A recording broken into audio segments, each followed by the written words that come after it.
This MDX is one of the best-selling models from Acura ever since it was introduced back in 2021 as a 2022 model. Now for 2025, it receives a mid-cycle update with one huge improvement. What is it? Let's go for a drive and I'll tell you what it is.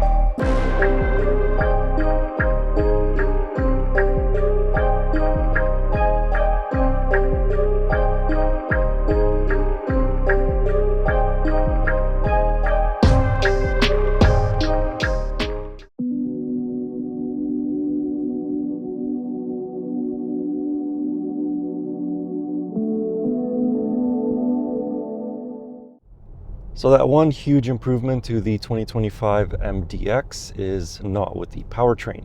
You can still get it with the 3.5 liter V6 or a turbocharged 3 liter V6 in this Type S. It still produces the same power, 355 horsepower and 354 pound-feet of torque, and this still is a decently heavy SUV at just over 2.1 tons. Acceleration from a stop to 100 kilometers an hour still takes about 5.5 seconds, and it doesn't really make too much noise because although it has 4 exhaust pipes out the back, they don't really produce that much sound. At least not compared to some other turbocharged V6s that I've previously reviewed.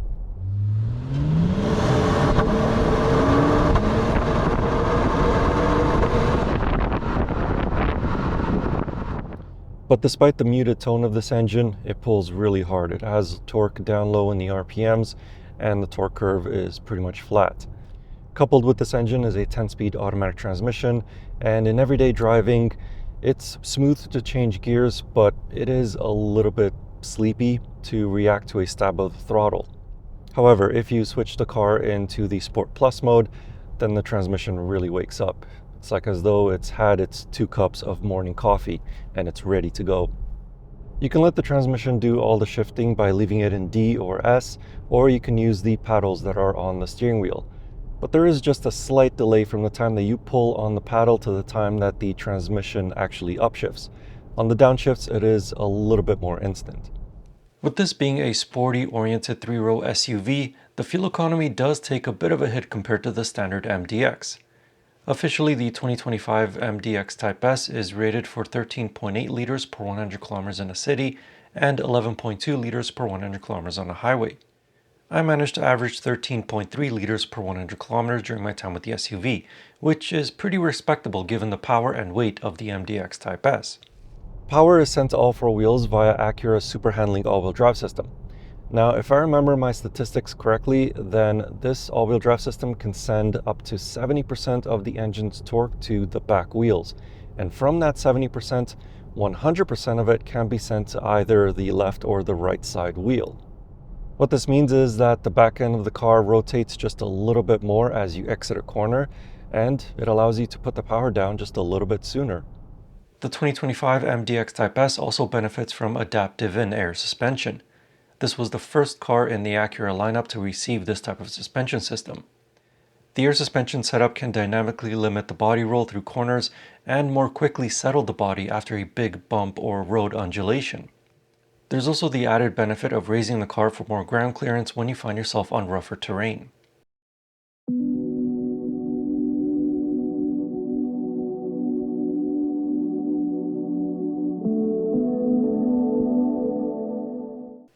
With the aid of the air suspension, the ride of the Acura MDX Type-S is good. Bumps like manhole covers or potholes are still going to be evident, but they won't feel harsh as the tires drive over them. The cabin is pretty isolated when driving through a bustling city. Engine noise is muted, unfortunately, and road noise is subdued. However, at higher speeds, the regular 21-inch summer tires can induce a lot of noise into the cabin. It's not too bad though if you listen to the radio while driving. This demo car was already fitted with winter tires, which were not as noisy as the summer tires from the last time that I drove the MDX Type-S. Inside the MDX Type-S, it is business as usual. Plenty of space for front occupants, plenty of legroom, and plenty of headroom for my 6'4" height. Steering wheel feels really nice in the hands. It is contoured to your hands. Seats feel comfortable as well. They have plenty of adjustments. These ones are massaging, by the way, for the front. They're also heated and ventilated. Visibility is really good at the front, side, back, blind zones. Plenty of light. Materials feel nice as well. There is some gloss black on the center console and on the dashboard, which I'm not a fan of because it attracts scratches, dust, fingerprint smudges, everything, and it is easily visible. I'd much prefer a different trim. But the one huge improvement that I was referring to at the start of the video is the infotainment system. Specifically, it is now a touchscreen. It is no longer a trackpad on the center console. Acura listened to their customers and to critics, which is a really good thing. So this infotainment system feels and looks the same as the previous iteration, the one with the trackpad, and it is very easy to navigate around now that it is a touchscreen. This system is Google-based, so you have built-in Google Maps, the Play Store, and Google Assistant all right there at your fingertips. Plus, you of course also have wireless Apple CarPlay and wireless Android Auto. And because there is no trackpad to use while you have Apple CarPlay and Android Auto running, it is so much simpler to use those apps with the touchscreen, which by the way is very responsive as well. So all in all, a great job from Acura in getting rid of that touchpad tracking thing and switching over to a touchscreen. And also here where the trackpad used to be, you just get a slightly larger wireless phone charging pad. Your volume control and radio tuning is right in front of it, and you get a little slot for change or your wallet or whatever it may be. So all in all, the biggest improvement for this 2025 Acura MDX is the new infotainment touchscreen. Great job, Acura. Now let's go check out the back seats. Space in the second row is okay considering my tall 6'4" height and also sitting behind my driving position. My knees are right up against the back of the front seat, but they don't feel squished at all. Unfortunately, it is hard plastic, not soft leather. Also, if the seat is at its lowest position, like how it is right now, you don't really have that much space for your feet. Headroom, again, okay. My hair is brushing up against the headliner, but these seats do recline, so you can lean back a bit and have a little bit more headroom. Also, the seats do slide forwards and backwards. Plus, you can remove the center seat and just have a pass-through into the third row if you want. Speaking of which, let's go and try to sit in that third row. Getting into the third row is pretty simple. As I said earlier, you can remove the center portion of the second row and just have a pass-through, or you can push this button down here. Seat slides forward, and you have plenty of space to climb in. But when the seat is all the way back, like how it is right now, obviously this third row was not made for somebody as tall as me. It is very tight back here. Further behind the third row, the trunk has quite a bit of cargo capacity. 513 liters with all rows of seats up, 1,368 liters with the third row folded, and 2,690 liters with the second and third rows folded. There's also a pretty sizable compartment underneath the floor that will easily fit a small backpack and camera equipment.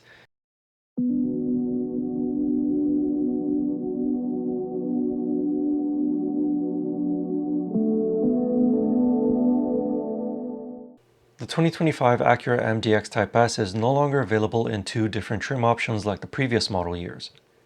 For the Canadian market, it's only available in the Ultra trim, which will cost you $87,930 Canadian. In the United States, it's only available in the Advanced trim, which costs $75,250 US.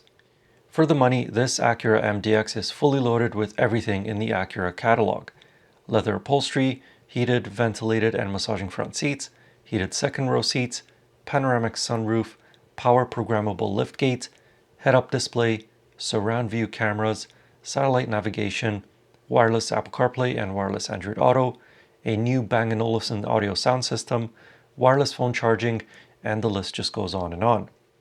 On the outside, the car receives a slightly different front bumper from the previous model years. The grille is actually functional on this Type-S variant. Air is funneled directly into the airbox for the turbocharger. Along the side, there are newly designed 21-inch wheels with the eye-catching red Brembo calipers. And finally, around the back, there are the 4 exhaust pipes, which, again, are not as loud as I'd want them to be. This is also a very safe SUV because it's been awarded with a Top Safety Pick Plus award from the IIHS for the last 3 years in a row. Unfortunately, at the time that I'm putting together this video, the IIHS have not yet tested a 2025 model year, but seeing as how the updates on this car are only a mid-cycle update, I'd be surprised if it didn't receive the same award for a 4th consecutive year. Like the last time that I reviewed the MDX Type-S, this car sits in its own little bubble in the market. The closest competitor to it is probably still the Genesis GV80, but that car focuses more on luxury, whereas this one focuses more on sporty driving. However, with the 2025 updates, the MDX is much more user-friendly thanks to that touchscreen, and it still is great value for your money as well. If you'd like to know more about this 2025 Acura MDX Type-S, I have a more detailed written review of it over on my website. You can find that link in the video description or click on the pop-up banner right up here. And as always, I will see you in the next car, truck, or most likely another SUV. Anyway, thank you for watching. I hope you enjoyed the video and see you in the next one.